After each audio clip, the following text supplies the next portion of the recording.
السلام علیکم ورحمۃ اللہ وبرکاتہ۔ الحمدللہ رب العالمین وصلی اللہ وسلم علی نبینا محمد وعلی آلہ وصحبہ اجمعین ومن تبعہ بإحسان الی یوم الدین، اما بعد۔ محترم بھائیوں اور بہنوں، حدیث کی مشہور کتاب جامع ترمذی کے ساتھ آپ کی خدمت میں حاضر ہیں، اور اس سے پہلے کتاب النکاح کے حوالے سے شادی بیاہ کے متعلق مختلف باتیں بتائی جا چکی ہیں، کیونکہ امام ترمذی رحمۃ اللہ علیہ نے اس اہم کتاب میں بہت ہی ترتیب کے ساتھ مسائل احادیث کی روشنی میں ذکر کرنے اور حل کرنے کی انہوں نے کوشش کی ہے، بہت ہی ترتیب کے ساتھ کہ نکاح، پھر اس کے بعد اور بہت سارے متعلقہ امور۔ تو اب چونکہ یہ تقریباً چیپٹر ختم پر ہے، تو یہاں کچھ اور باتیں بتائی جا رہی ہیں نکاح سے متعلق، تو اس سلسلے کو سابقہ جو بیان ہے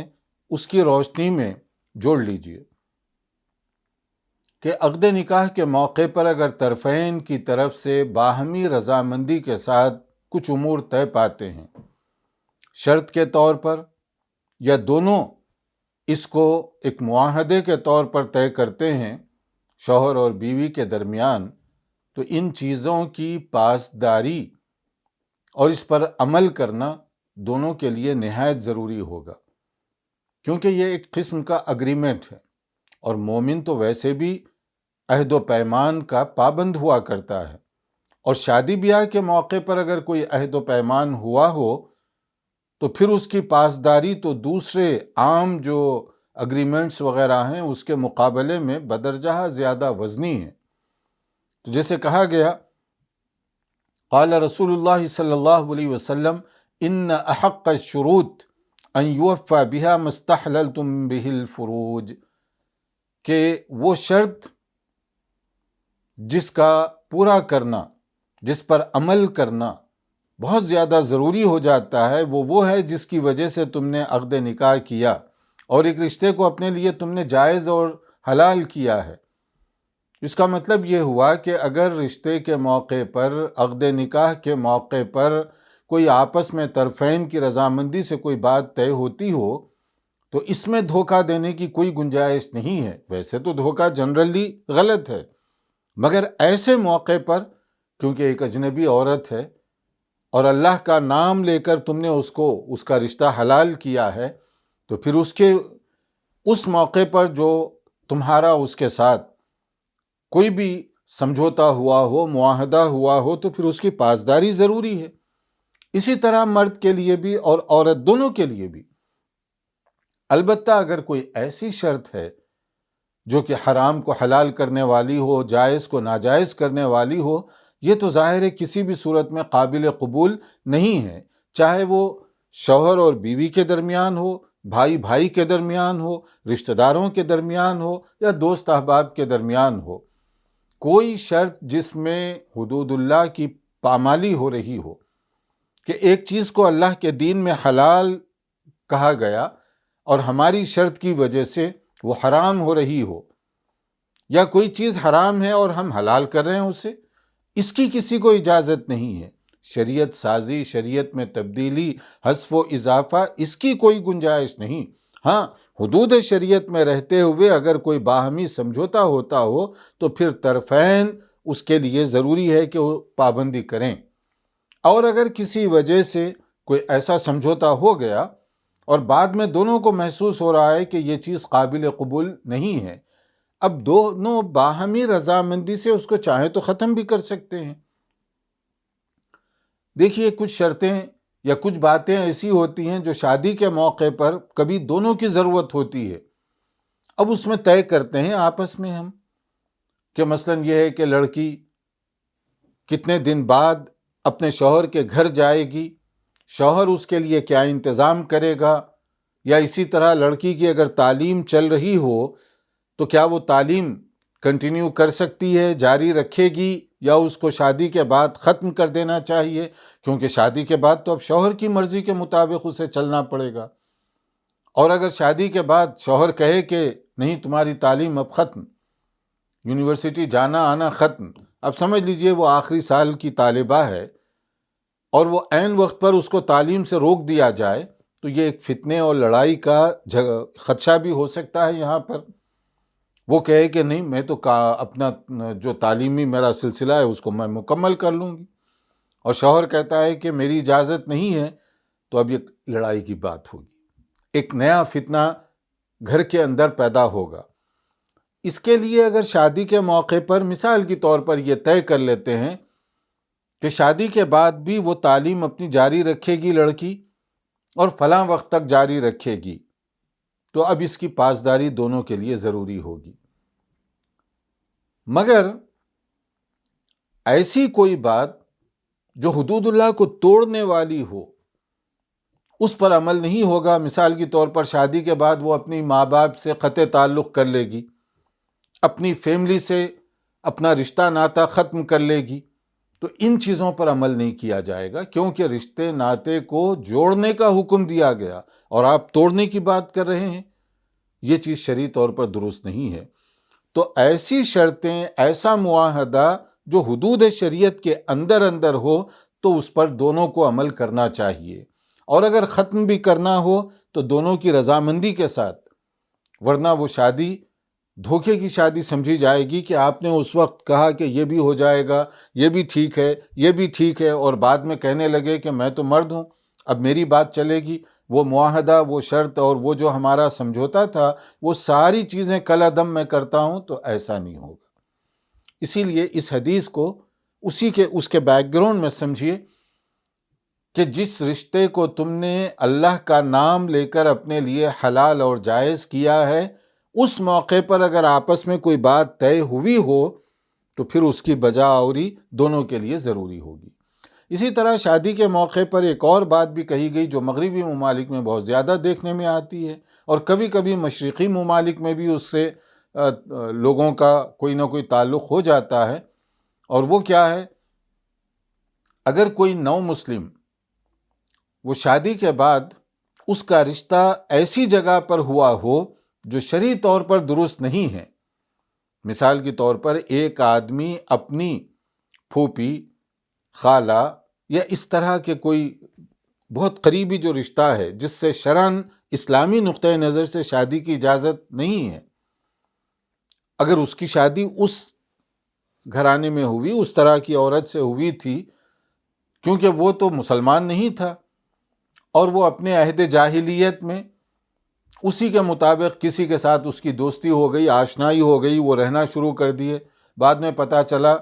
کہ اس کے ساتھ اسلام لانے کے بعد تو رشتہ ہو ہی نہیں سکتا، کیونکہ شادی بیاہ کے سلسلے میں بھی کچھ حدود مقرر کیے گئے ہیں۔ کچھ رشتے ایسے ہیں جن کے ساتھ کسی بھی صورت میں شادی آدمی نہیں کر سکتا، نکاح نہیں ہو سکتا، جیسے بہن ہے، بہن کے ساتھ رشتہ نہیں ہو سکتا، یا اسی طرح سے بیٹی ہے، بیٹی کے ساتھ شادی نہیں کر سکتا آدمی، ہمیشہ کے لیے یہ حرام کے درجے میں ہے۔ تو ایسا اگر کوئی رشتہ ہوا ہو اسلام سے پہلے اور وہ مسلمان ہو جائے، تو ایسی صورت میں اب کیا کرے گا؟ وہ اسلامی آداب کے مطابق فوری اس کو فیصلہ کرنا ہوگا، اس کو چھوڑ دینا ہوگا، اس کو فارغ کرنا ہوگا۔ اسی طرح اسلام میں جیسے 4 شادیوں کی اجازت ہے ضرورتاً مصلحتاً، اگر کبھی اس کی کوئی حکمت ہو، اس کی اپنی شرائط، اس کی اپنے تقاضے ہیں، مگر 4 کی اجازت ہے۔ اور اگر کسی کی 5 بیویاں ہوں تب تو مسلمان ہونے کے بعد وہ 5 کی 5 کو نہیں رکھے گا، بلکہ اس میں سے ایک کو اسے فارغ کرنا ہوگا، کیونکہ اب آپ مسلمان ہو چکے ہیں تو اسلامی حدود کے اندر آپ کو رہنا ہے۔ اسی طرح سے اگر اس کی 2 بیویاں ہوں لیکن دونوں ایسی ہیں کہ جن کی آپس میں ایک وقت میں وہ ایک شخص کی بیوی نہیں بن سکتی، مثلا 2 سگی بہنیں ہیں، بعض ہندوؤں کے بعض طبقات کے اندر اس طرح کی شادیوں کا رواج ہے، لیکن مسلمان ہونے کے بعد اس کی اب اجازت نہیں ہوگی، اس میں سے ایک کو فارغ کرنا ہوگا، کیونکہ 2 بہنیں ہیں یا اسی طرح سے سگی خالہ کے ساتھ، اور پھر اسی موقع پر اس کی بھانجی ہو یا کسی کی بھتیجی ہو، اس کے ساتھ اس کی شادی نہیں ہو سکتی۔ مگر اگر زمانے جاہلیت میں اسلام قبول کرنے سے پہلے کوئی اس طرح کر بیٹھا، مسلمان ہونے کے بعد جب اللہ نے آپ کو توفیق دی ہے اور مسلمان ہو چکے ہو، تو پھر اسلامی حدود پر عمل کرنا ضروری ہو جائے گا، اور جو رشتہ تو درست ہے، یعنی جس عورت کے ساتھ شادی آپ نے کی شرعی طور پر بھی اسلامی نقطہ نظر سے وہ شادی درست ہے، تو پھر آپ کو نیا نکاح پڑھانے کی ضرورت نہیں ہے، وہی چلتا رہے گا۔ لیکن صرف یہ بات اس وقت ہوگی جب کوئی شرعی حکم کی خلاف ورزی ہو رہی ہو، تب اس کو کریکٹ کرنے کی ضرورت پیش آئے گی۔ اور ایسے ہی مہر کے متعلق اس سے پہلے بات بیان کی جا چکی ہے۔ ایک تو بات یہ کہ مہر یہ بیوی کا حق ہے، دوسرے شوہر اپنی طرف سے یہ اعلان کر رہا ہے کہ تمہاری جو مالی ضروریات ہیں، مالی جو ذمہ داریاں ہیں، وہ میرے اوپر ہیں۔ یہ اصل میں مہر تو اس لیے اس کی کوئی کم سے کم یا زیادہ سے زیادہ حد مقرر نہیں کی گئی، حالات پر چھوڑ دیا گیا، دونوں کے مالی حالات پر، لیکن جو بھی وہ مہر ہے اس کو دینا ہوگا، اور پھر وہ بیوی کا حق ہے۔ اب وہ چاہے تو شوہر کے لیے معاف کر دے، یا آدھا لے لے اور آدھا چھوڑ دے شوہر کو، یا چاہے تو پورا لے کر کسی کو صدقہ اور خیرات میں دے دے، چاہے تو اپنی کوئی انویسٹمنٹ، کاروبار، تجارت وغیرہ میں لگائے، یہ اس کا اپنا مسئلہ ہے۔ ہاں، بطور شوہر کے اگر وہ مشورہ لے رہی ہو اور آپ نیک نیتی کے ساتھ کوئی درست مشورہ اس کو دے رہے ہو، تو پھر تو ٹھیک ہے بطور مشورے کے، لیکن آپ اپنی رائے اس پر مسلط کرنے کی کوشش نہ کریں۔ اور اگر وہ بیوی خود اپنا حاصل کردہ مہر اس میں سے ایک حصہ شوہر ہی کو دے رہی ہے، تو شوہر اس کو استعمال کر سکتا ہے، اس کو کھا پی سکتا ہے، اس میں کوئی حرج کی بات نہیں ہے۔ مگر زبردستی کر کے مہر غلط طریقے سے واپس لینا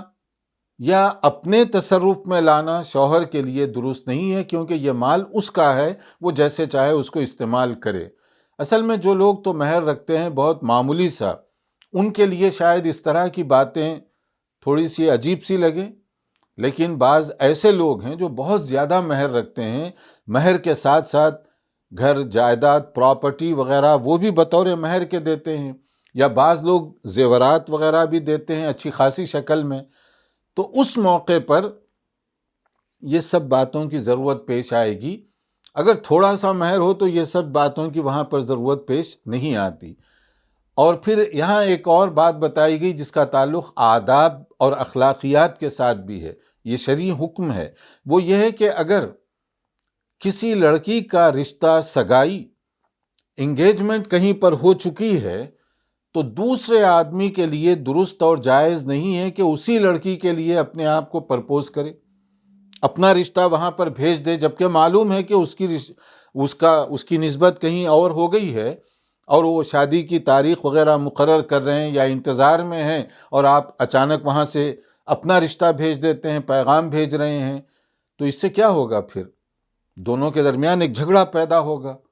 اور پھر یہ بہت ہی گری ہوئی سطحی اخلاقی چیز ہے، آداب معاشرت کے بھی یہ چیز خلاف ہے۔ شریعت میں اس کی اجازت نہیں ہے کہ اگر کہیں پر آپ کو معلوم ہو کہ ان کی سگائی ہو چکی ہے، انگیجمنٹ ہو چکا ہے، تو پھر وہاں رشتہ بھیجنا یہ درست نہیں ہے۔ البتہ اگر کہیں پر پرپوزل کی حد تک بات ہے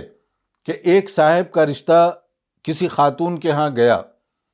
ابھی انہوں نے جواب نہیں دیا، دوسرا آدمی بھی بھیج سکتا ہے، تیسرا بھی بھیج سکتا ہے، اس کے بعد وہ جیسے چاہے پھر طے کریں گے کہ ان 2-3 میں سے کون سا رشتہ زیادہ بہتر ہے، کیونکہ ابھی فائنل انہوں نے نہیں کیا، ابھی کسی کے ساتھ نسبت نہیں ہوئی، انگیجمنٹ نہیں ہوئی، صرف پرپوزل کی حد تک ہے، ABC تینوں نے رشتہ بھیجا۔ اب اس کے لیے چوائس ہے کہ اس میں سے وہ اپنے حساب سے کس کو زیادہ مناسب سمجھتی ہے، اسی کا انتخاب وہ کر سکتی ہے، یا اس کے جو ولی ہیں، جو اس کے والد ہیں، اس کے جو ذمہ دار ہیں، وہ لوگ اس میں سے غور کر کے کسی کو بھی اس میں اختیار کر سکتے ہیں۔ اور اگر کسی کا رشتہ ناکام ہو جائے، رد کر دیا جائے، تو اس کو مائنڈ کرنے کی بھی ضرورت نہیں ہے۔ یہ رشتے کے موقع پر دونوں طرف سے اس کا امکان ہوتا ہے۔ ہو سکتا ہے ایک لڑکا اچھا ہو، لیکن ایک کچھ لوگ کسی وجہ سے اس کو ناپسند کرتے ہوں۔ ایسے ہی ممکن ہے کہ ایک لڑکی جس کا رشتہ آ رہا ہو بظاہر ٹھیک ہے، مگر ہو سکتا ہے کہ وہ لڑکے کی اپنی پسند نہ ہو۔ تو یہ جب ابھی بات ہو رہی ہے اس وقت تو گنجائش ہے،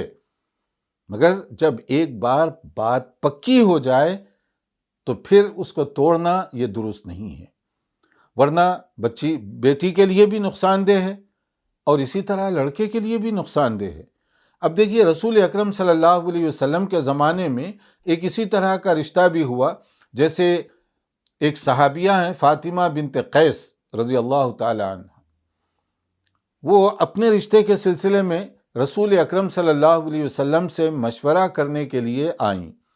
اس سے دیکھیں کہ صحابہ کرام اور صحابیات کا نبی صلی اللہ علیہ وسلم سے تعلق کس درجے کا تھا، بے تکلفی۔ اور پھر ہمارے نبی صلی اللہ علیہ وسلم کو کس طرح صحابہ اپنے لیے خیر خواہ، مشفق اور مہربان سمجھا کرتے تھے، کیونکہ شادی بیاہ کا مسئلہ بڑا سیریس بھی ہوتا ہے۔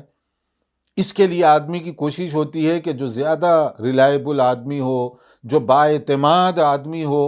اس سے جا کر مشورہ کریں،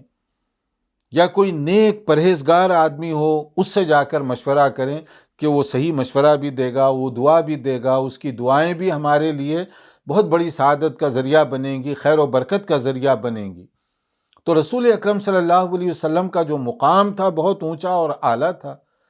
تو فاطمہ بنت قیس رضی اللہ تعالی عنہ نبی صلی اللہ علیہ وسلم کی خدمت میں حاضر ہوئیں اور نبی صلی اللہ علیہ وسلم سے کہا کہ میرے ہاں پرپوزل کے طور پر، رشتے کے طور پر کچھ لوگوں نے پیغام بھیجا ہے اور انہوں نے نام لیے، اور وہ نام نبی صلی اللہ علیہ وسلم کو بتائے گئے۔ گویا یہ مشورہ کر رہی ہیں نبی صلی اللہ علیہ وسلم سے کہ یہ جو ہمارے لیے رشتہ آیا ہوا ہے، ایک ابو جہم کا ہے، ایک معاویہ کا ہے وغیرہ رضی اللہ عنہم، تو اب ان کے بارے میں آپ کیا فرماتے ہیں؟ اب جس سے مشورہ کیا جائے وہ امانت دار ہو، مخلص ہو، تبھی تو وہ صحیح رائے دے گا۔ تو ہمارے نبی صلی اللہ علیہ وسلم نے دیکھیے صحابہ کرام کا عمل، تقویٰ اپنی جگہ، مگر جو خاتون مشورہ کر رہی تھی ان کے لیے وہ دونوں جو پرپوزل لے کر آئی تھیں وہ مناسب نہیں تھا ان کے لیے۔ تو آپ نے اس کا ریزن بھی بتا دیا کہ یہ تمہارے لیے سوٹ نہیں کرتا۔ پھر اس کے بعد آپ نے ایک تیسرا نام پیش کیا اور وہ نام تھا اسامہ بن زید رضی اللہ تعالیٰ عنہ، اور پھر اس کے بعد میں ان کا رشتہ انہی کے ساتھ ہوا، اور پھر وہ کہتی ہیں کہ اس سے اللہ تعالیٰ نے بڑی برکت نازل فرمائی۔ اب اس میں کئی نکتے ہیں سمجھنے کے۔ اب صحابہ کرام کا تقویٰ اور عمل کمزور تو نہیں تھا،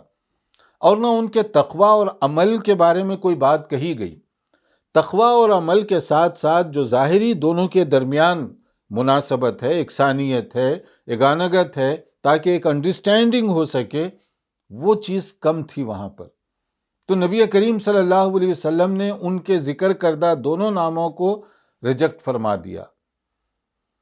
اور تیسرا نام پیش کیا، انہی سے ان کی شادی ہوئی اور اس میں وہ بہت زیادہ برکت ہوئی ان کو۔ تو اس میں ایک چیز تو یہ ہے کہ اگر کسی کا رشتہ ریجیکٹ ہو جائے تو اس کا معنی یہ نہیں کہ وہ برا ہے، کوئی وہ دونوں کے لیے سوٹ نہیں کرتا۔ اور دوسری چیز یہ ہے کہ اگر کسی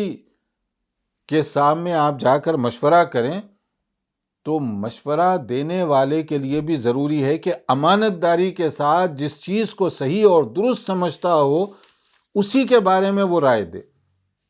یہ انتہائی دھوکے کی بات ہوگی، بے اعتباری کی بات ہوگی کہ ایک آدمی آپ پر ٹرسٹ کر کے آئے اور آپ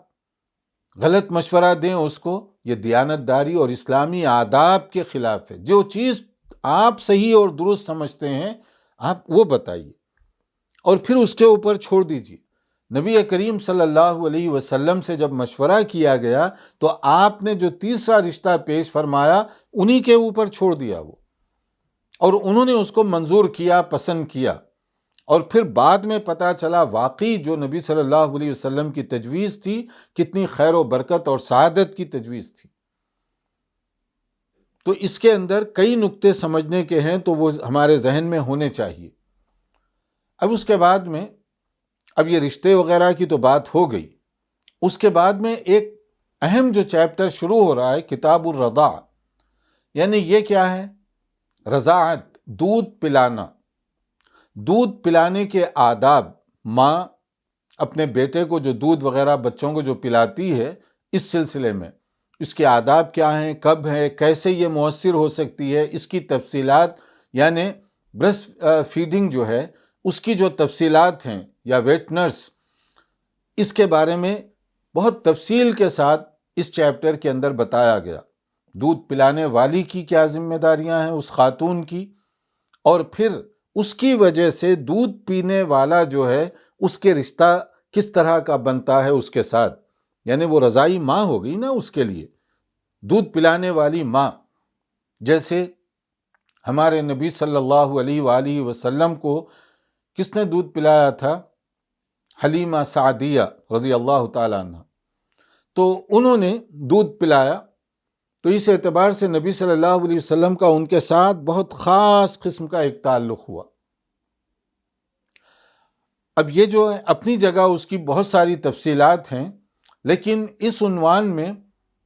کئی باتیں غور طلب ہیں۔ تو اب دیکھیے امام ترمذی رحمۃ اللہ علیہ کتاب النکاح، نکاح ہو گیا، نکاح کے آداب بتا دیے، اب اس کے بعد میں زندگی گویا کہ شروع ہو رہی ہے۔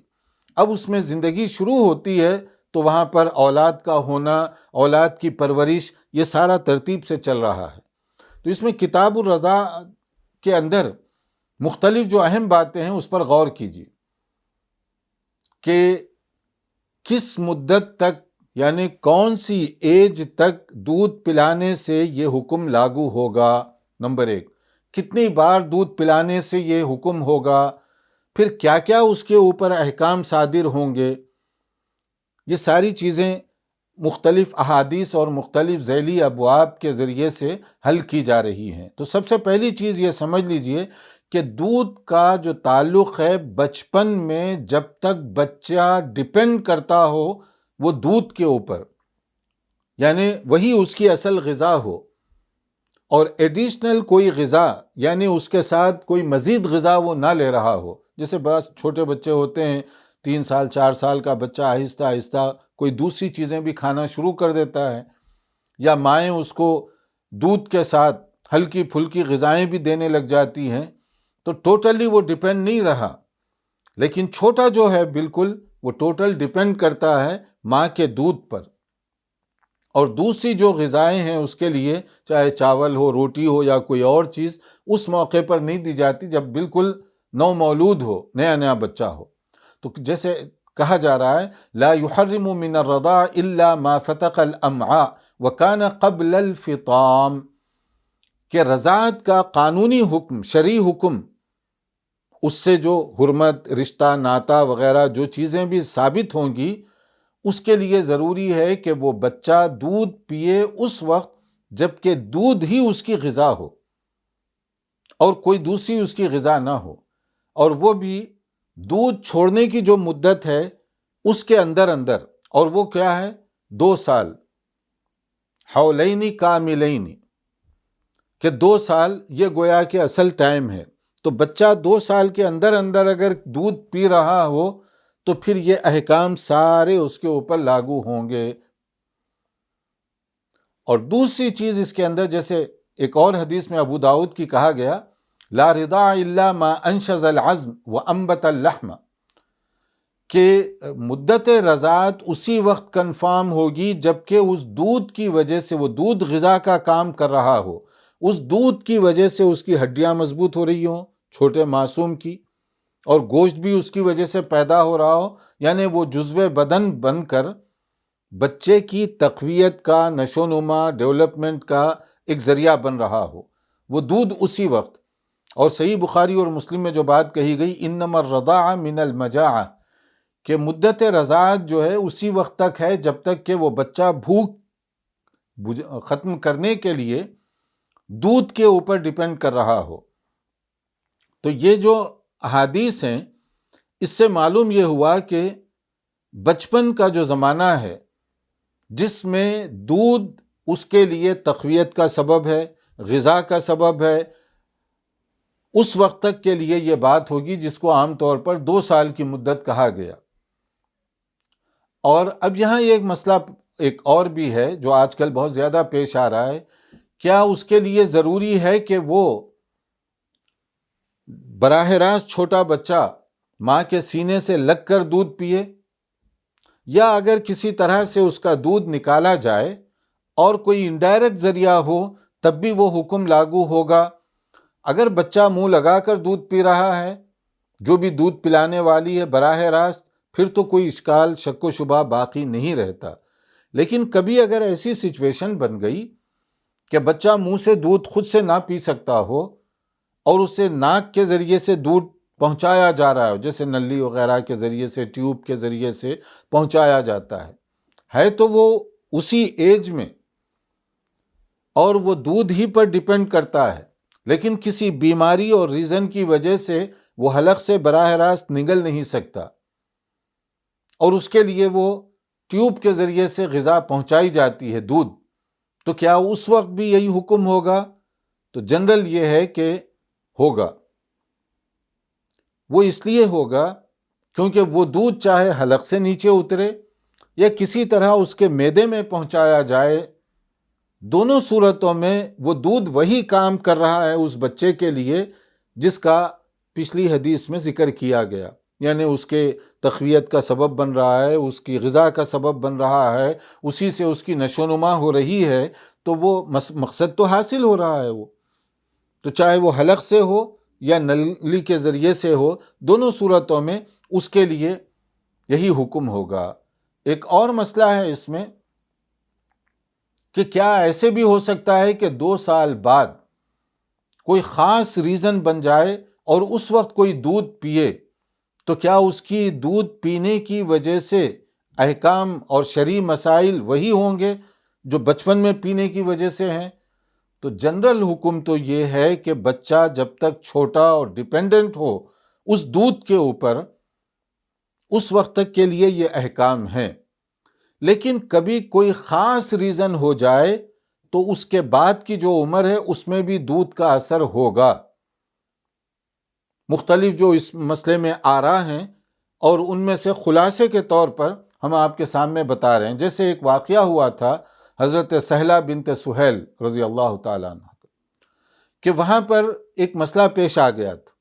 وہ اس طرح کے ایک مشہور صحابی حضرت ابو حذیفہ رضی اللہ تعالیٰ عنہ، بہت مشہور صحابی ہیں۔ وہاں پر یہ ہوا کہ وہاں ان کے غلام تھے سالم، اب وہ بچپن سے گھر ہی میں رہتے تھے۔ اب جب وہ بڑے ہو گئے تو مسئلہ بن گیا کہ اب یہ کیا ہمارے گھر میں آ سکتے ہیں یا نہیں آ سکتے؟ اب آپ سوچئے کہ ایک آدمی بالکل آپ اس کو فیملی کے ممبر کی طرح سے پالتے ہیں، وہیں پر وہ بڑا ہوتا ہے، اچانک اس کو گھر سے روک دیں تو دونوں کے لیے دشواری ہوگی، اور اگر اس کو آنے کی اجازت دی جائے تو کس بیس پر؟ وہ تو اجنبی ہے۔ تو یہاں تھوڑی سی پرابلم ہو گئی تھی ان کے لیے۔ تو حضرت ابو حذیفہ رضی اللہ تعالیٰ عنہ نے نبی صلی اللہ علیہ وسلم سے اس بارے میں بات کی، تو آپ صلی اللہ علیہ وسلم نے کہا کہ 5 مرتبہ دودھ پلا دو، بات ختم ہو جائے گی، پھر وہ حرمت کا رشتہ قائم ہو جائے گا، پھر آنے جانے میں کوئی تکلف یا تردد نہیں ہوگا۔ یہ اس کا سارا بیک گراؤنڈ ہے۔ تو اسی کو سامنے رکھتے ہوئے مختلف علماء اور ائمہ جیسے امام ابن تیمیہ رحمۃ اللہ علیہ وغیرہ نے یہ کہا ہے کہ عمومی طور پر ان جنرل 2 سال کی مدت ہی ہوگی، لیکن کبھی کوئی خاص ایکسٹرا آرڈینری حالات پیدا ہو جائیں تو اس حدیث کے ذریعے سے وہاں پر استنباط کیا جا سکتا ہے، یہ خاص قسم کے موقعوں کے لیے۔ اس طرح سے دونوں احادیث میں تطبیق کی بھی شکل بنے گی، اور پھر کوئی نہ منسوخ ہوگی، نہ کسی کو ناسخ قرار دینے کی ضرورت پیش آئے گی، دونوں پر بھی عمل ہو سکتا ہے۔ کبھی کبھی اس طرح کے حالات ہو سکتے ہیں۔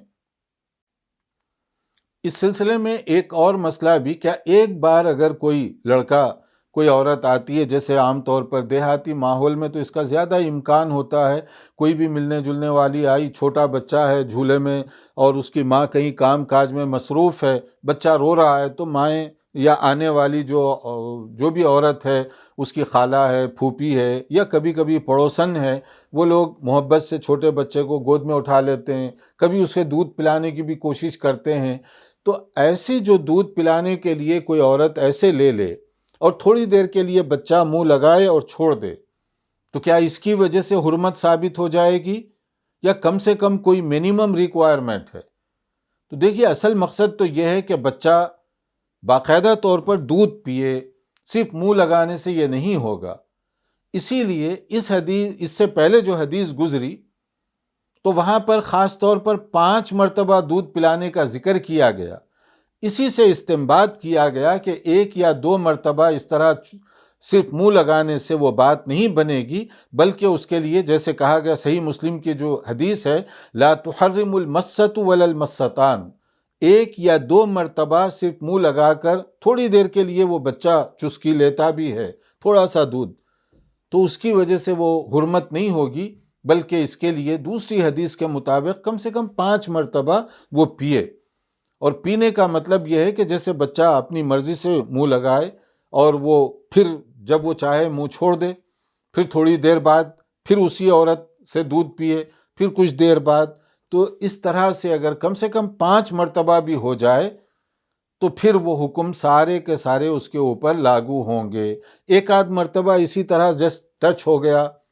یا ایک آدھ مرتبہ اس نے ایک آدھ گھونٹ یا ایک چسکی تھوڑی سی اس طرح لی،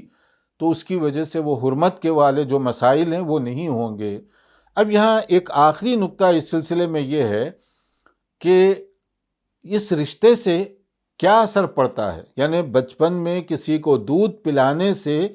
کون سی رشتہ داری قائم ہوگی اور کون سی حرمت قائم ہوگی؟ تو کہا گیا ان اللہ حرم من الرضاع ما حرم من النسب،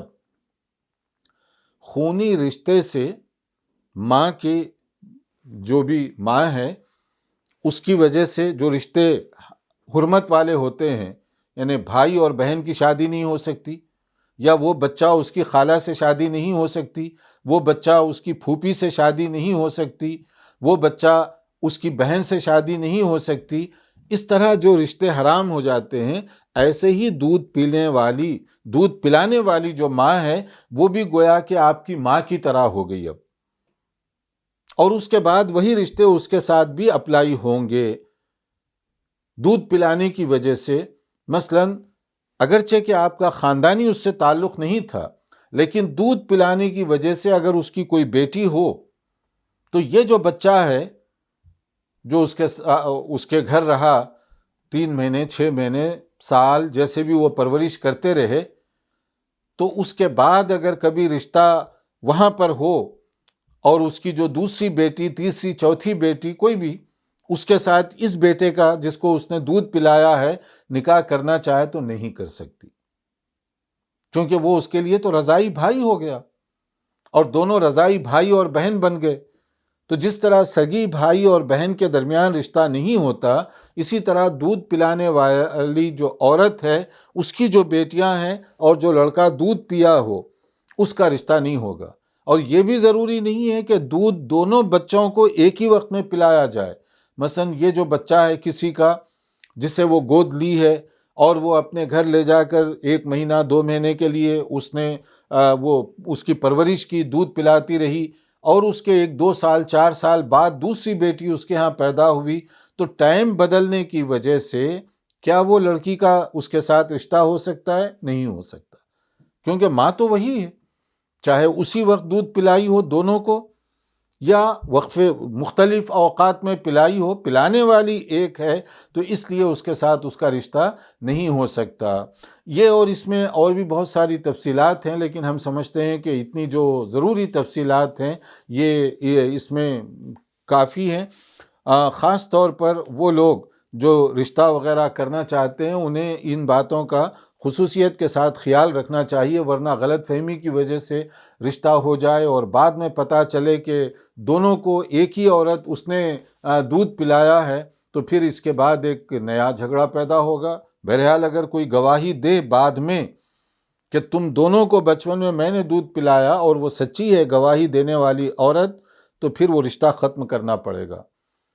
کیونکہ دودھ پلانے والی تو بہن بھائی بن گئے، ان کی تو پھر شادی نہیں ہو سکتی۔ اگر مس انڈرسٹینڈنگ کی وجہ سے، ناواقفیت کی وجہ سے ہو بھی گئی تو وہ رشتے کو ختم کرنا پڑے گا۔ یہاں اس کے بعد اب کچھ اور مسائل ہیں جس کا تعلق میاں بیوی دونوں کے اپنے حقوق کے ساتھ ہے۔ دیکھیے بہت ترتیب کے ساتھ ایک ایک بات بتائی جا رہی ہے۔ نکاح ہو گیا، پھر اس کے بعد گھر آباد ہوا، اب یہاں پر دونوں کے حقوق کی بات بتائی جا رہی ہے۔ تو اس کا معنی ایک تو یہ نوٹ کر لیجئے، بطور شوہر کے اس کی کچھ ذمہ داریاں ہیں شرعی طور پر، اور بطور بیوی کے اس کی کچھ ذمہ داریاں ہیں۔ دونوں کے لیے ضروری ہے کہ وہ اپنی ان ذمہ داریوں کو سمجھے اور ادا کرے۔ کوئی استحصال نہیں، کوئی ایکسپلائٹیشن نہیں ہے کہ میں مرد ہوں، جو چاہے جیسے چاہے میں کر سکتا ہوں، اور تمہارا کام ہے کہ میری اطاعت گزاری فرما برداری بجا لاؤ۔ ایسا نہیں۔ بیوی کی اپنی کچھ ذمہ داریاں ہیں اور شوہر کی اپنی کچھ ذمہ داریاں ہیں۔ دونوں کو اپنی اپنی ذمہ داریوں کا پاس و لحاظ رکھنا چاہیے۔ اور سورہ نساء کی جو پہلی آیت خطبہ نکاح میں بھی پڑھی جاتی ہے، اس میں جو ایک جملہ ہے وَاتَّقُوا اللَّهَ الَّذِي تَسَاءَلُونَ بِهِ وَالْأَرْحَامَ، اللہ تعالیٰ سے ڈرو تم، اور ان رشتے ناتوں کے بارے میں کل قیامت کے دن تم سے پوچھا جانے والا ہے۔ تمہاری جو ذمہ داریاں، رسپانسبلٹیز اور ڈیوٹیز ہیں، تم نے اس کو کتنی ادا کرنے کی کوشش کی، اور بیگم کی جو ذمہ داریاں ہیں اس نے اس کو بجا لانے کی کس حد تک کوشش کی۔ دونوں اللہ تعالیٰ کے پاس پوچھے جانے والے ہوں گے۔ لیکن مرد کے اختیارات کچھ زیادہ ہیں، تو اس کی ذمہ داریاں بھی اسی حساب سے بڑھا دی گئی، اور کہا گیا کہ تم میں بہترین آدمی وہ ہے کون؟ جس کی مسجد والے تعریف کریں، کمیونٹی والے تعریف کریں؟ نہیں، تم میں بہترین آدمی وہ ہے جس کی اس کی بیوی اس کے اخلاق اور سیرت کی تعریف کرے۔ تو اچھا اور بہتر ہونے کے لیے اس کی گواہی اس کی بیوی کی طرف سے ملنی چاہیے، حسن اخلاق کی۔ اور نبی صلی اللہ علیہ وسلم نے اپنی مثال دیتے ہوئے کہا خیرکم خیرکم لأہلکم وانا خیرکم لأہلی، میں تم میں سب سے بہتر اپنے گھر والوں کے ساتھ سلوک کرنے والا ہوں۔ تو امہات المومنین کی ساری زندگی آپ دیکھ لیجئے، کتنی گواہی ہے اس کے اندر کہ رسول اکرم صلی اللہ علیہ وسلم کا سلوک گھر والوں کے ساتھ کیسے رہا کرتا تھا۔ تو یہ شوہر کی ذمہ داری ہوئی۔ اور بیوی کے لیے کیا کہا جا رہا ہے؟ دیکھیے ایک حدیث ہے، اگر یہ بعض سند کے اعتبار سے درجہ حسن کی ہے اور بعض کے اعتبار سے اس کو صحیح کا درجہ دیا گیا، لیکن حدیث جو ہے بہت نازک ہے، جس میں کہا جا رہا ہے کہ قال النبی صلی اللہ علیہ وسلم لو كنت آمرا احدا ان يسجد لاحد لامرت المرأة ان تسجد لزوجها، اگر کسی مخلوق کو سجدہ کرنے کی اجازت ہوتی، کسی کو اجازت نہیں ہے، کیونکہ سجدہ صرف اللہ کے آگے کر سکتے ہیں ہم، اللہ کو چھوڑ کر کسی کے آگے سجدہ کی اجازت نہیں ہے۔ اگر بفرض محال، اگر اجازت ہوتی تو بیوی کے لیے یہ حکم ہوتا کہ وہ شوہر کو سجدہ کرے۔ تو اس میں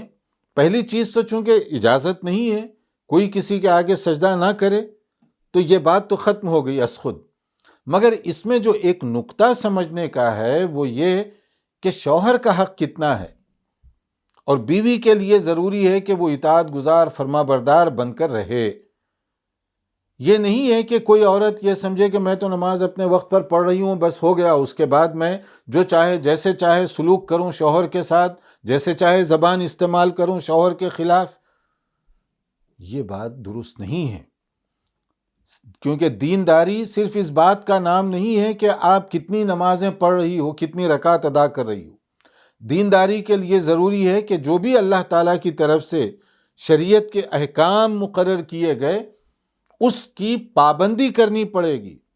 شوہر کو شوہر سمجھے، اس کے حقوق بجا لائے۔ اور بیوی کو شوہر بیوی سمجھے اور اس کی جو ذمہ داریاں ہیں اس کو بجا لائے. دونوں کے لیے اعتدال کا اسی میں راستہ بتایا گیا.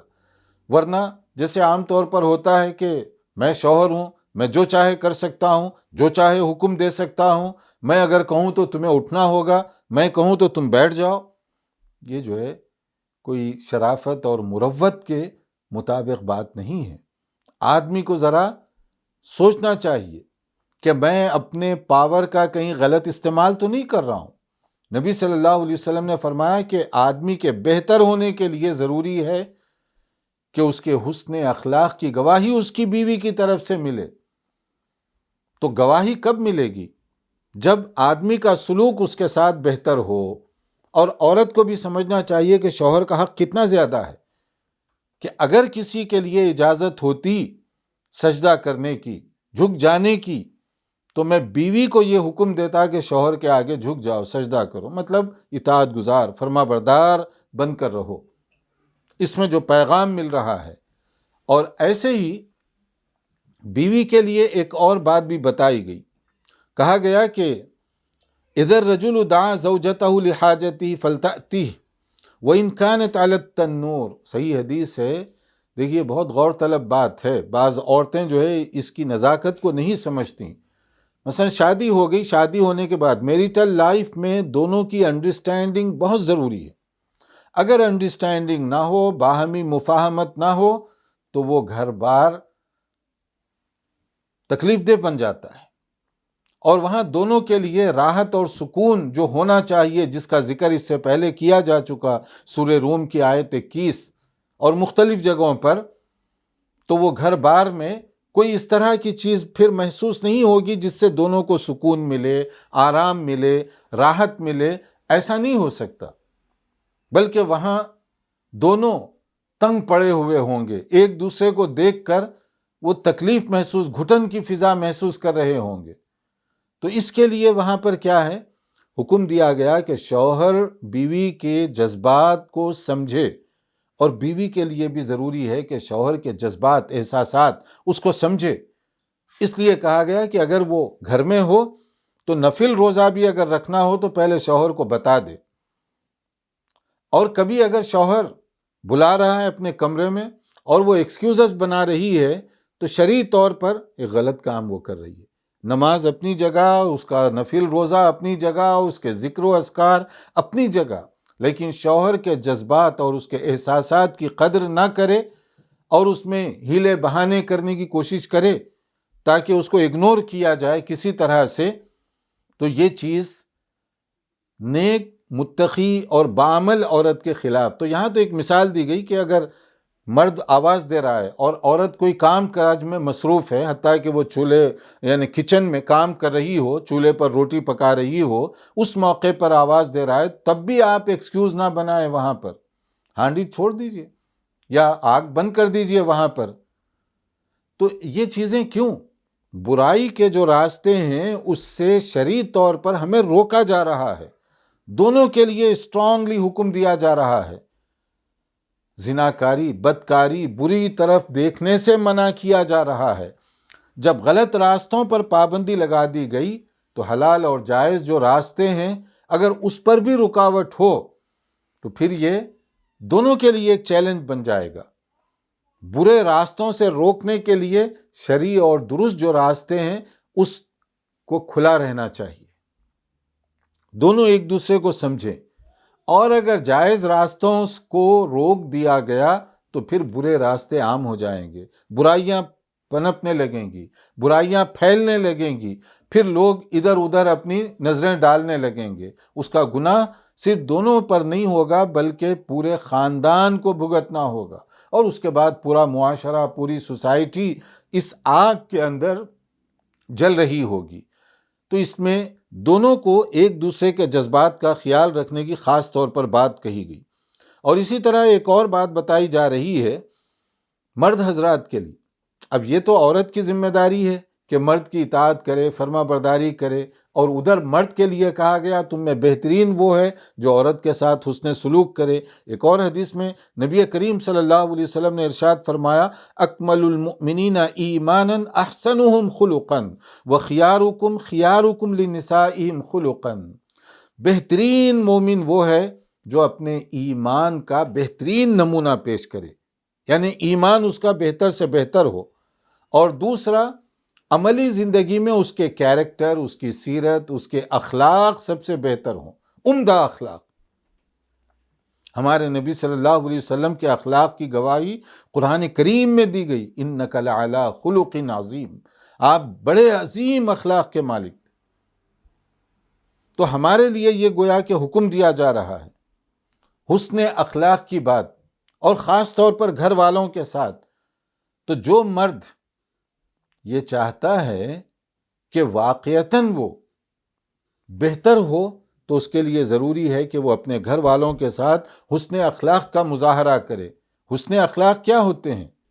ہمارا سلوک، ہمارا رہن سہن، اور ہم اس کے جذبات کو سمجھیں۔ جیسے مجھے اس بات کی خواہش ہوتی ہے کہ اپنے رشتہ داروں سے ملوں، ان کی مدد کروں، ضرورت پر ان کے ساتھ حسن سلوک کروں، اسی طرح اس کے بھی تو اپنے رشتہ دار ہیں، ان کے ساتھ بھی حسن سلوک کرنا چاہیے، اور اسے بھی آپ ابھاریے، ترغیب دیجئے کہ اگر وہ فون نہیں کر رہی ہے تو آپ خود پوچھئے کیوں نہیں فون کیے، جاؤ فون کرو، ملنے کے لیے جاؤ،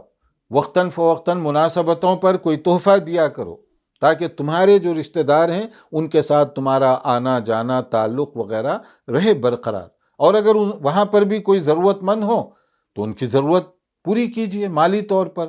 جیسے میں چاہتا ہوں کہ میرے بھائی بہن یا رشتہ دار جو بھی ہیں، اگر وہ ضرورت مند ہیں تو میں چاہتا ہوں کہ ان کی مالی مدد کروں۔ اسی طرح اگر بیوی کے بھی کوئی ایسے ضرورت مند ہیں تو ان کی بھی مدد کیجئے، کیونکہ شادی کے بعد وہ آپ کے بھی تو رشتہ دار ہو گئے، اور بیوی کو بھی یہ سمجھنا چاہیے کہ شوہر کے جو رشتہ دار ہیں وہ میرے بھی رشتہ دار ہو گئے۔ اگر دونوں کے درمیان یہ فیلنگ ہوگی، یہ انڈرسٹینڈنگ ہوگی کہ دونوں ایک دوسرے کے رشتہ دار کو اپنا ہی رشتہ، اپنے رشتہ دار کی طرح سمجھیں گے، تو وہاں پر یہ فتنہ، جھگڑا یا لڑائی وغیرہ یہ چیزیں پیدا نہیں ہوں گی۔ اور اسی طرح سے ایک بات اور کہی گئی زیب و زینت کی۔ زیب و زینت، میک اپ وغیرہ، یہ ساری جو چیزیں ہیں گھر کے اندر، بیوی کے لیے اس بات کا حکم ہے کہ وہ شوہر کے لیے اپنا بناؤ سنگار وغیرہ کرے، اور یہ جائز نہیں، صرف جائز پلس ثواب بھی ہے اس کے لیے، اگر گھر میں وہ اپنے لیے بناؤ سنگار وغیرہ کرتی ہے تب۔ لیکن اس کے بجائے اگر باہر وہ جا رہی ہے تو اسلامی آداب یہ بتائے گئے کہ خاص طور پر پرفیوم وغیرہ کا استعمال نہ کرے، سمپل حالت میں باہر جائے، اور اسلامی آداب یعنی لباس وغیرہ ساتر ہو، ڈھکا ہوا ہو۔ کیوں؟ اس لیے کہ باہر آپ کا شوہر نہیں، دنیا کے مختلف لوگ، مختلف ذہن، مختلف پس منظر کے لوگ جا رہے ہیں، آ رہے ہیں، اور آپ کو دیکھ رہے ہیں وہ، تو آپ کیوں اپنے آپ کو تماشا بنا رہی ہو ان کے سامنے؟ تو گھر میں بناؤ سنگار کا حکم دیا گیا، باہر جاتے ہوئے سمپل اور اسلامی آداب جو ہیں، ساتر لباس ہو، اپنے آپ کو، اپنی زیب و زینت کو چھپا کر، کور کر کر باہر جانے کا اسے حکم دیا جا رہا ہے۔ اسی طرح سے مرد کے لیے بھی ضروری ہے کہ وہ عورت کے جو جذبات ہیں ان کا خیال رکھے۔ اور پھر ایک اور بات کہی گئی، غیرت۔ جیسے مردوں کو بعض اوقات آتی ہے، آپ اخبارات وغیرہ میں پڑھتے رہتے ہیں، غیرت کی وجہ سے اس کا قتل ہو گیا، اس کا مرڈر ہو گیا، کہ وہ بہن کسی کے ساتھ چلی گئی، وہ بیٹی کسی کے ساتھ چلی گئی، اللہ محفوظ رکھے فتنوں سے۔ تو غیرت، لیکن یہ غیرت جو ہے شرعی حدود کے اندر ہونا چاہیے۔ اور دوسری یہ ہے کہ بغیر تربیت کے غیرت کوئی جوڑ نہیں بنتا۔ پہلے تربیت، پہلے آپ اپنی ذمہ داری کو سمجھیے، اور اس کے بعد میں غیرت کا اظہار وہ بھی حدود شریعت کے اندر رہتے ہوئے، اس کے باہر جا کر نہیں کہ آپ خود جائیں اور کوئی بھی ایسی غلط حرکت کر بیٹھیں۔ اور اسی طرح ایک اور بات کہی گئی کہ اللہ تعالیٰ کو بھی غیرت آتی ہے، اللہ کی بھی غیرت کب آتی ہے اور کیسے آتی ہے؟ دیکھیے، ان اللہ یغار والمؤمن یغار وغیرت اللہ ان یأتی المؤمن ما حرم علیہ۔ کہ اللہ تعالیٰ کو بھی غیرت آتی ہے جیسے ایک عام مومن کو آتی ہے، مگر اللہ کی غیرت کب ہوتی ہے؟ جب ایک مومن اللہ کی حرام کردہ چیزوں کو اپنے لیے حلال کر لے۔ حرام پر کوئی عمل کر رہا ہے تو سمجھو اللہ کی غیرت کو للکار رہے ہو۔ ہماری غیرت تو معمولی انسانوں کی ہے نا، اللہ کے لیے تو کوئی مثال نہیں دی جا سکتی۔ اللہ کی اپنی جو شان ہے، مطلب کیا ہے کہ اللہ تعالیٰ اس پر سخت ناراض ہوتے ہیں کہ کوئی آدمی جو اللہ کی حدود میں دخل اندازی کرے۔ کسی چیز کو اللہ تعالیٰ نے حرام کر دیا ہے، آپ حلال کر رہے ہیں اپنے لیے، جائز کر رہے ہیں۔ زناکاری حرام ہے، اور اگر کوئی آدمی اس کو اپنے لیے حلال کر رہا ہے تو اس کا مطلب کیا ہوا؟ وہ اللہ کی غیرت کو چیلنج کر رہا ہے، للکار رہا ہے۔ تو ایسا آدمی کہاں کامیابی پا سکتا ہے، اور کیسے اس کے لیے اللہ تعالیٰ کے پاس کوئی نجات ہو سکتی ہے؟ اسی طرح خواتین کے لیے مزید کچھ آداب بتائے گئے۔ سفر وغیرہ کے لیے جانا ہو تو محرم کو اپنے ساتھ رکھیں۔ حتیٰ کہ دیکھیے، حج ایک بہت ہی مقدس فریضہ ہے، مقدس ترین فریضہ ہے، اور زندگی میں ایک مرتبہ فرض ہے۔ اس کے لیے بھی شرط رکھی گئی کہ وہ محرم اس کے ساتھ ہو۔ حتیٰ کہ قرآن کریم میں جو بات کہی گئی، من استطاع الیہ سبیلا، حج ان لوگوں پر فرض ہے جو استطاعت رکھتے ہوں، صاحب استطاعت یعنی ایبیلٹی۔ استطاعت کے اندر ایک شرط رکھی گئی، یعنی جانے آنے، وہاں تک کے اخراجات اور وہاں قیام و طعام کا بندوبست آپ کر سکتے ہوں تو حج فرض ہو گیا۔ مگر عورت کے لیے ان چیزوں کے ساتھ ایک اور بات ہے کہ اس کے لیے کوئی نہ کوئی محرم ہو، یعنی اس کا شوہر، یا شوہر اگر نہ ہو تو پھر باپ، بیٹا، بھائی وغیرہ، ایسا رشتہ جن سے اس کی شادی نہ ہو سکتی ہو۔ اور بغیر محرم کے اس کے لیے حج کا سفر جو کہ مقدس ہے، وہاں بھی رکاوٹ بنا دی گئی۔ بلکہ بعض علماء نے اسی آیت سے یہ بات کی ہے، اگر وہ کوئی محرم نہیں ہے، کوئی عورت ایسی ہے جس کا کوئی بھی محرم نہیں ہے، تو کہا گیا کہ وہ استطاعت ہی نہیں رکھتی، کیونکہ استطاعت کے لیے ضروری ہے کہ اس کے ساتھ محرم ہو۔ محرم ہی نہیں ہے تو گویا وہ عورت غیر مستطیع ہوئی، پھر حج نہیں کرے گی وہ۔ یعنی اس حد تک آپ ذرا غور کیجئے، حج کا فریضہ جو قدم قدم پر اجر و ثواب اور نیکیوں سے بھرا ہوا ہے، مگر اس کے باوجود وہاں محرم کی شرط رکھی گئی ہے۔ تو آپ سوچئے، تفریح کے لیے جا رہی ہے، کہاں جا رہے ہیں؟ تفریح کے لیے، ہالیڈیز، کبھی پیرس جا رہی، کبھی جرمنی جا رہی ہے، کبھی امریکہ جا رہی ہے، کوئی کینیڈا جا رہی ہے۔ تو کیا کرنے کے لیے؟ تفریح کرنے کے لیے۔ حج کرنے کے لیے محرم کی شرط ہے، تو تفریح کرنے کے لیے تفریح گاہوں میں، اور آج کل کے جو تفریح گاہیں ہیں، سی سائڈ پر، سی شور پر آپ دیکھ لیجئے کیا منظر ہوتا ہے وہاں پر، یا مختلف قسم کے پارک، یا مختلف قسم کے جو اسی طرح کے تفریح گاہیں ہیں، وہاں پر کیا کیا ہوتا ہے؟ کیا وہاں جانے کی ویسے ہی اجازت ہے بغیر شوہر کی اجازت اور بغیر کسی محرم کے؟ یہیں سے پھر فتنہ و فساد کے دروازے کھلتے ہیں۔ تو اسی لیے جو ہے یہاں پر یہ پابندیاں لگائی گئی کہ یہ کیا ہے کہ یہ شیطان کے لیے گویا کہ آپ دروازہ کھول رہی ہیں۔ کہا گیا المرأة عورۃ فإذا خرجت استشرفها الشیطان، کہ عورت جو ہے نا، اللہ تعالیٰ نے اس کے اندر کوئی ایسی کشش اور اٹریکشن رکھا ہوا ہے کہ اسے ڈھانکنا چاہیے، یعنی صحیح لباس اس کا ہو۔ ورنہ کیا ہے وہ کہ عورت جب باہر نکلتی ہے اور وہ اسلامی آداب کا خیال نہیں رکھتی، تو پھر ایسی صورت میں شیطان اس کو کسی بھی وقت اچک لے سکتا ہے، یعنی بھٹکا سکتا ہے، گمراہ کر سکتا ہے، راہ راست سے دور لے جا سکتا ہے۔ اور جو پہلا قدم ادھر ادھر بھٹکتا ہے لوگوں کا،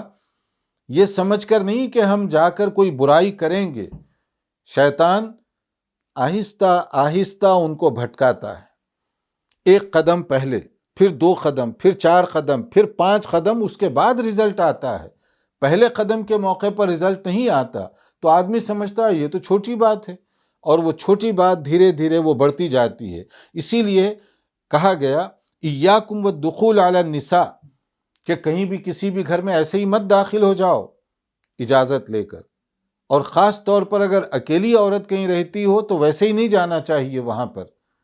سوائے اس کے کہ کوئی خاص ریزن ہو اور اس کا بھی آپ مناسب انتظام کر کے وہاں پر جائیں۔ تو نبی صلی اللہ علیہ وسلم سے پوچھا گیا، کچھ رشتے ایسے ہیں جو گھر میں ہی رہتے ہیں یا آنا جانا ان کا رہتا ہے، جیسے دیور کا رشتہ ہے، برادر ان لا کا، کہ شوہر کا بھائی ہے، اس کا رشتہ ہے، اب اس کے لیے کیا بات ہوگی؟ کیا وہ آ سکتا ہے، بیٹھ سکتا ہے بھابھی کے ساتھ اکیلے میں؟ تو نبی صلی اللہ علیہ وسلم نے کیا کہا ہے؟ یہ مختلف حدیث کی کتابوں میں یہ روایت ہے، اور خاص طور پر چونکہ ترمذی کا اس وقت درس ہو رہا ہے تو یہ ترمذی کے حوالے سے آپ اس کو نوٹ کر لیجئے، اور اس کی سند بھی بڑی صحیح سند ہے، اتھینٹک سند، اور اس صحیح سند کے ساتھ یہ بات کہی جا رہی ہے، الحم الموت، دیور، یہ تو سمجھیے کہ موت ہے، اس سے اور زیادہ تمہیں احتیاط کرنی چاہیے۔ اگر یہ حدیث کا حوالہ دیے بغیر میں صرف ترجمہ کروں تو لوگ شاید میرے خلاف بولنے لگ جائیں گے کہ دیور کے بارے میں، برادر ان لا کے بارے میں آپ کیوں خواہ بدگمانی پھیلا رہے ہو؟ میں نہیں پھیلا رہا ہوں، حدیث کا حوالہ دے رہا ہوں۔ رسول اللہ صلی اللہ علیہ وسلم نے ارشاد فرمایا کہ فتنے اور اس طرح کی غلط چیزوں سے بچنے کے لیے بھابھی کو بھی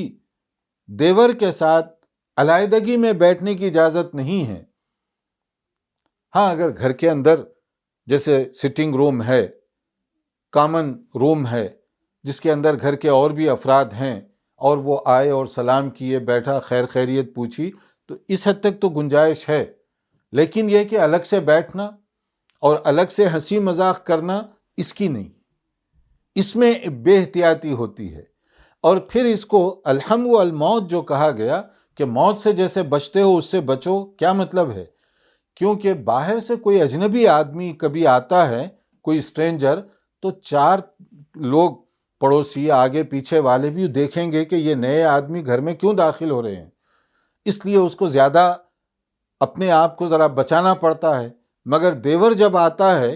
تو لوگ کوئی بھی اس پر شک کی نظر سے نہیں دیکھیں گے، اس لیے کہ وہ تو گھر میں فریلی آ رہا ہے، مختلف اوقات میں آتا جاتا رہتا ہے، کوئی شک نہیں کرے گا، تو شیطان کو وہاں زیادہ موقع ملے گا۔ اسی طرح دیور چونکہ گھر کا ایک آدمی ہے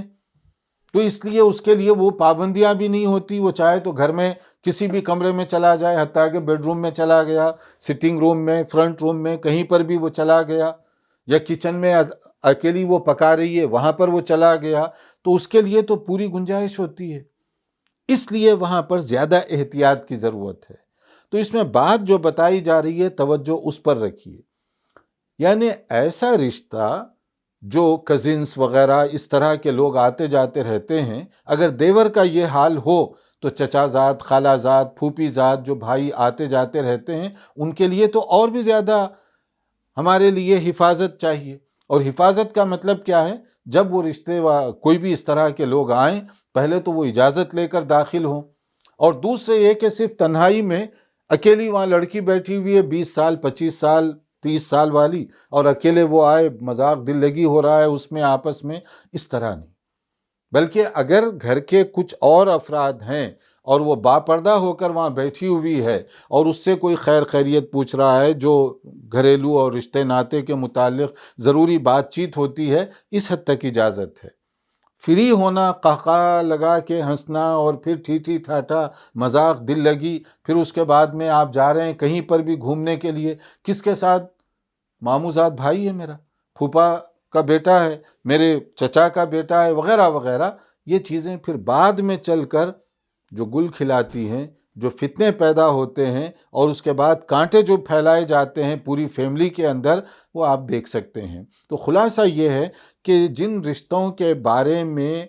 احتیاط کرنے کی بات کہی گئی، اس میں بدرجہ اولیٰ احتیاط کرنی چاہیے۔ اسلامی آداب کا خیال عورت کے لیے بھی، اس کی عفت و عصمت کی حفاظت کے لیے بھی بہت زیادہ ضروری ہے، ورنہ کسی عورت کی عفت عصمت وہ داغدار ہو جائے تو پھر شوہر کے ساتھ اس کی زندگی کس طرح سے گزر سکتی ہے۔ اللہ تعالیٰ سمجھنے اور عمل کرنے کی توفیق عطا فرمائے۔ والسلام علیکم ورحمۃ اللہ وبرکاتہ۔